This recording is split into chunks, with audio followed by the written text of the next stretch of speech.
The day I found out one of my own team members got promoted instead of me, something inside me cracked. I wasn't just angry, I was done. 4 years of dedication, hundreds of late nights, dozens of weekends spent working instead of living.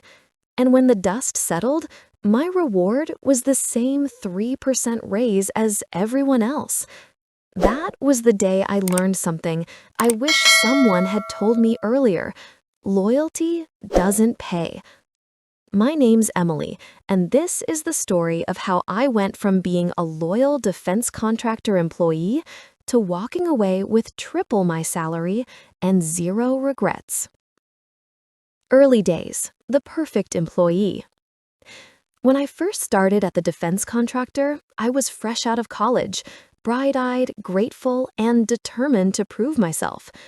I was that person who came in early, stayed late, volunteered for extra tasks, and said yes to everything. You could have put a motivational poster of me on the wall. Teamwork makes the dream work. The first couple of years went by in a blur of long hours, impossible deadlines, and cost of living raises that barely covered rent increases. Every time I asked about promotions, I'd get the same speech. Be patient, Emily. You're doing great work, but these things take time. It was the same story for everyone. Promotions were like urban legends. People said they existed, but nobody ever saw one up close. Still, I kept grinding. I told myself, hard work eventually pays off. Someone would notice. Someone always does. Right? My big chance. One day, my manager came to me with what sounded like an opportunity. "We want you to take on a project engineer role," he said. "You'll lead a small team and get some real leadership experience." It wasn't an official promotion, no title change, no raise, just a temporary test. But I was thrilled. This was my moment to prove I was ready for management. They gave me a small team, 4 engineers, a designer, and 2 admin staff. Our mission was to design and manufacture a brand new defense system. It was a massive project, high stakes, high visibility, exactly the kind of work that could make a career. So I threw myself into it completely. Early mornings, late nights, weekends. I stopped counting the hours. That year, I traveled over 100 days to test sites, customer demos, and supplier meetings. I missed birthdays, anniversaries, holidays, but I told myself it would all be worth it in the end. The win. And somehow, despite all the chaos, we pulled it off. Our design didn't just work, it exceeded expectations. We generated $1.6 million in sales in the first year alone. Our team got the company a patent. We were even nominated by the Air Force as finalists for DoD Contractor Technical Team of the Year. They flew us to Washington, D.C. for a black tie award ceremony. It was surreal, standing in a ballroom surrounded by senior engineers and executives, knowing that I had led the team that got us there. I remember sitting at that table, exhausted but proud, thinking, this is it. They're finally going to see me. I was sure the recognition, the promotion, and the raise were right around the corner. The disappointment. When performance review season rolled around, I walked into that meeting with a smile. My manager handed me my evaluation. 10 out of 10. I could feel my heart racing. This was it. Then, later that week, one of my team members stopped by my desk grinning ear to ear.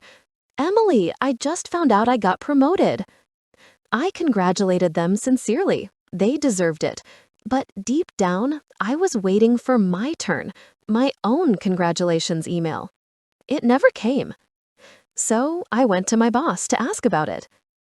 "Hey, I just wanted to follow up on the promotion we talked about. Any update?" He sighed, like I was asking for something unreasonable. Yeah, about that. Your team member's promotion wasn't my decision. Honestly, I don't think they deserved it either, but it wasn't under my control. I just stood there, speechless. So, what about me? I finally asked. He shrugged. You did great work. Keep it up. We'll see next year. Next year? He nodded. You got a solid 3% raise, go. That's pretty good this cycle. And that was it. No promotion, no bonus, just the same pat on the back and the same tiny raise. The breaking point. I can't describe what that moment felt like. It wasn't just disappointment, it was betrayal.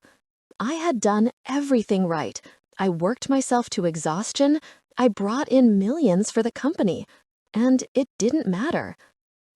That night, I sat in my car for over an hour, staring at the steering wheel. I wasn't crying. I wasn't angry anymore. I was just empty. And I remember whispering to myself, no more. No more unpaid overtime. No more begging to be noticed. No more giving everything to people who've already decided what I'm worth. That was the night something inside me shifted.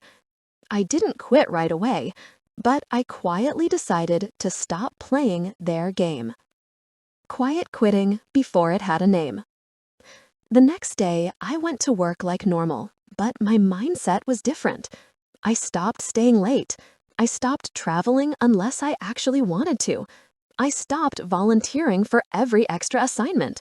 I started using my vacation days, my sick days, my personal time. I'd never done that before. I worked my 40 hours, no more, no less, and went home. And for the first time in years, I started feeling okay. My mental health improved, my energy came back, I started remembering who I was outside of work. The only extra thing I did was take advantage of the company's education budget, something most employees didn't even know they could use.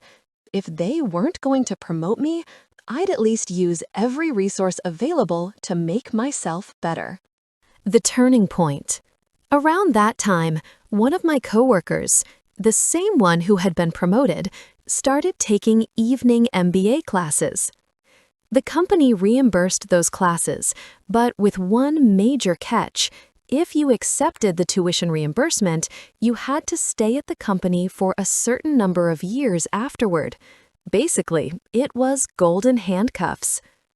They also had a separate budget for technical training, things like software courses and engineering certifications, and those didn't come with any stay requirements. So my coworker and I both signed up for a few advanced classes: finite element analysis, 3D modeling, and a couple of others. We traveled together to take the courses and built up our resumes without even realizing how valuable those skills were about to become. The secret job hunt.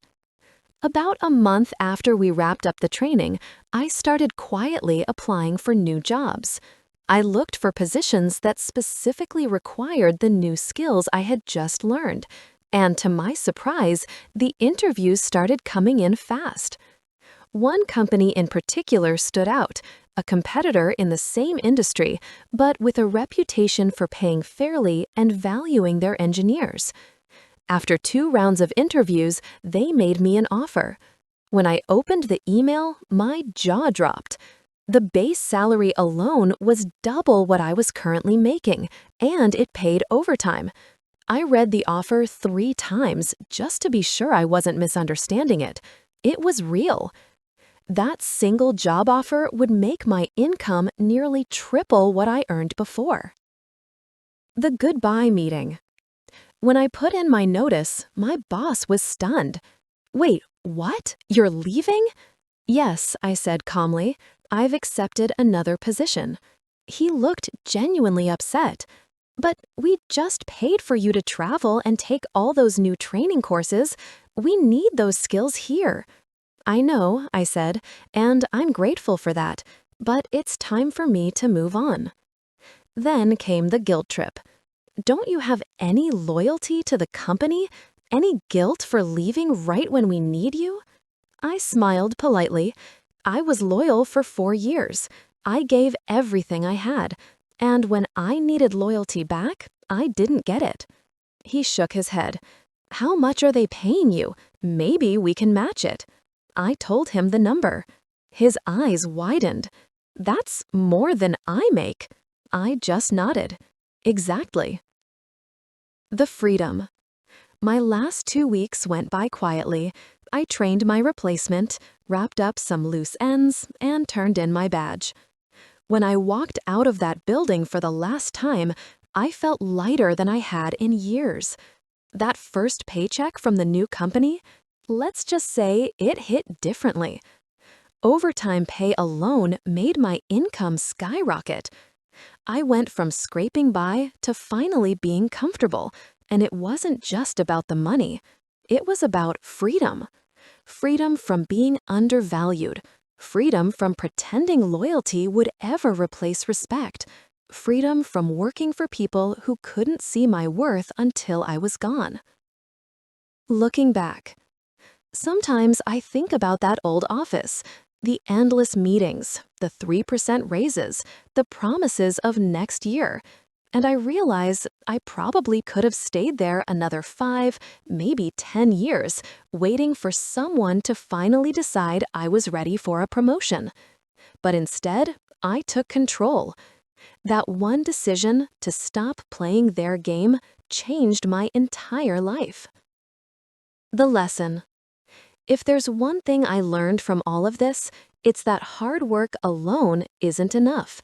You can be the most dedicated employee in the room, but if the system you're in doesn't value that, it won't matter.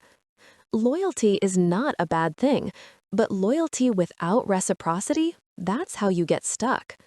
So if you're listening to this and you're where I was, exhausted, underpaid, waiting for someone to notice you, take this as your sign. Stop waiting. Invest in yourself. Build the skills that make you valuable. And when you're ready, walk away without guilt. Because the truth is, companies replace people all the time. But you only get one life. And if you spend it waiting for permission to grow, you'll be waiting forever. Epilogue. It's been a few years since I left that defense contractor. My new job still challenges me, but now I get paid what I'm worth. I have time for family, for travel, for life. And when I think back to that younger version of myself, the one sitting in her car after work, staring at the steering wheel, wondering if she'd ever be seen, I just wish I could tell her, one day you'll thank yourself for walking away. Because I do, every single day. Please subscribe to the channel and let us know where you are listening in the comments.